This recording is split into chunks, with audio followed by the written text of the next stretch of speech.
নমস্কার, আপনারা কেমন আছেন? আশা করি সবাই ভালো আছেন। চলে এসেছি নতুন একটা রেসিপি নিয়ে, চিংড়ি মাছের বড়া। চলুন এই রেসিপিটা স্টার্ট করা যাক।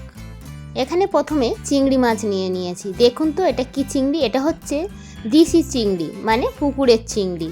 এই চিংড়ি কিন্তু বিদেশে পাওয়া যায় না, এটা হচ্ছে ফ্রোজেন। দেশি মাছ তো ফ্রোজেন ছাড়া পাওয়াই যায় না।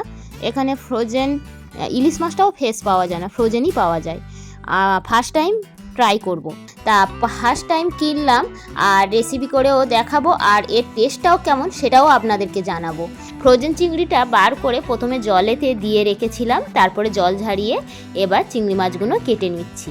এই পুকুরের চিংড়ি এতটাই টেস্ট যে তরকারিতে অল্প পড়লেই পুরো তরকারিটা কত সুন্দর চিংড়ি মাছের সেন্ট হয়ে যায়।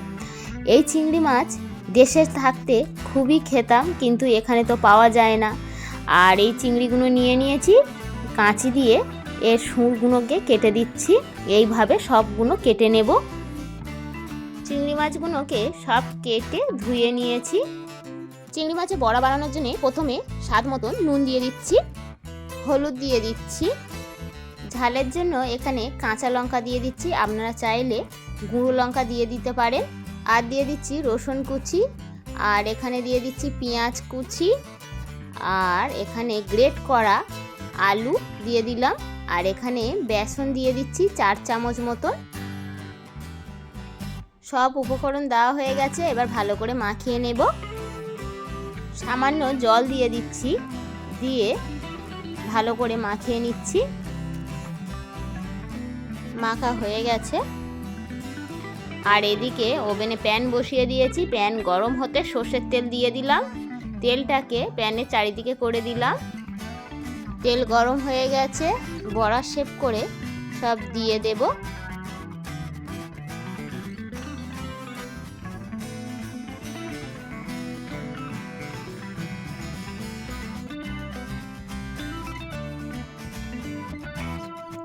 বড়ার এক সাইড ভাজা হয়ে গেছে, উল্টে দেব।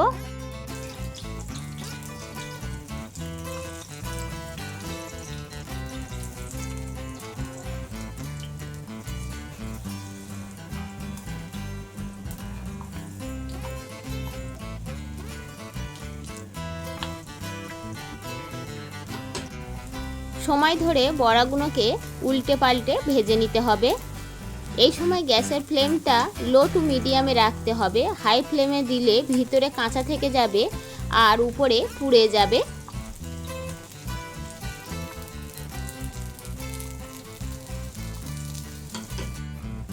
বড়াগুলো ভাজা হয়ে গেছে, এবার তুলে নেব।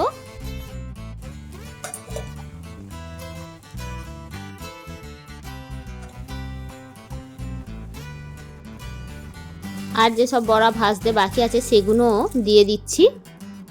কেমন লাগলো এই চিংড়ি মাছের বড়া রেসিপি অবশ্যই কমেন্ট করে জানাবেন। যদি ভালো লেগে থাকে একটা লাইক করে দেবেন।